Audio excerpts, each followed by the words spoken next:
Okay, so welcome back to our YouTube channel, no? So magkadugsong lang yung video na yon.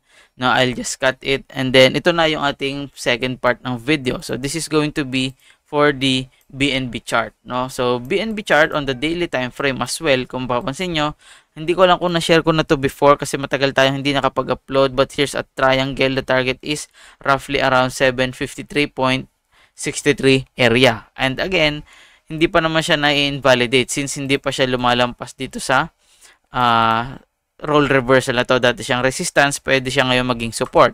Katulad ngayon, it looks like it is acting as a support. Pwede ba siyang umangat pa to hit the target of 753.63?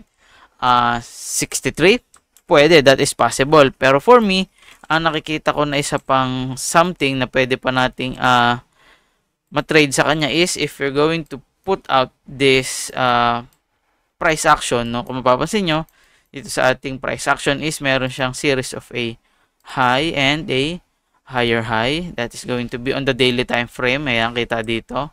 Daily time frame. Wherein dito sa ating RSI is a high and a lower high. And syempre sa ating MACD is a high and a lower high as well. So that is a bearish divergence. So if meron tayong nakikitang bearish divergence, pwedeng nagpapakita na siya ng weakness. Pero again, that is not guaranteed.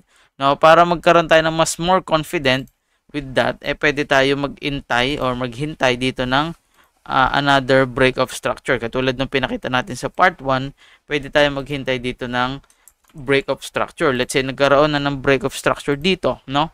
So let's say ito na yung naging price action, naging ganyan, and then nagkaroon ng retracement, and then continuation to the downside. So let's say nagkaroon ng break of structure, gumawa siya ng lower low dito, pwede tayo ngayon umabang dito ng ating entry area. So let's say this is going to be the recent high, no? Recent swing high. Let's say dito nagkaroon ng swing low, no? So the area is going to probably be around this golden ratio. Pwede dyan or in this order block.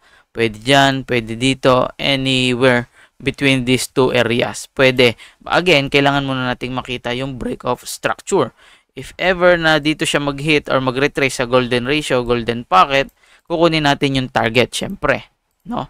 So the target is going to be the recent swing high. Gagamitin natin yung Fibonacci extension tool, and then dito sa pinaka-target niya. So the target is going to be roughly around the 307 or the 274 area, no?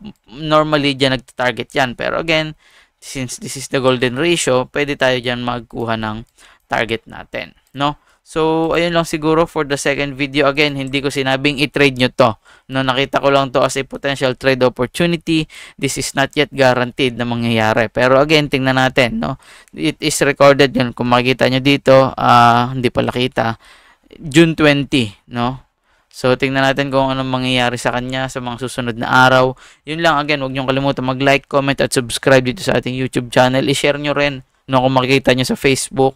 And yun lang, mag-comment kayo kung meron kayong questions. Sana meron kayong natutunan. Sana mag-play out ito. Syempre, if mag-play out ito, iti-trade ko to, no? So yun lang. Bye-bye.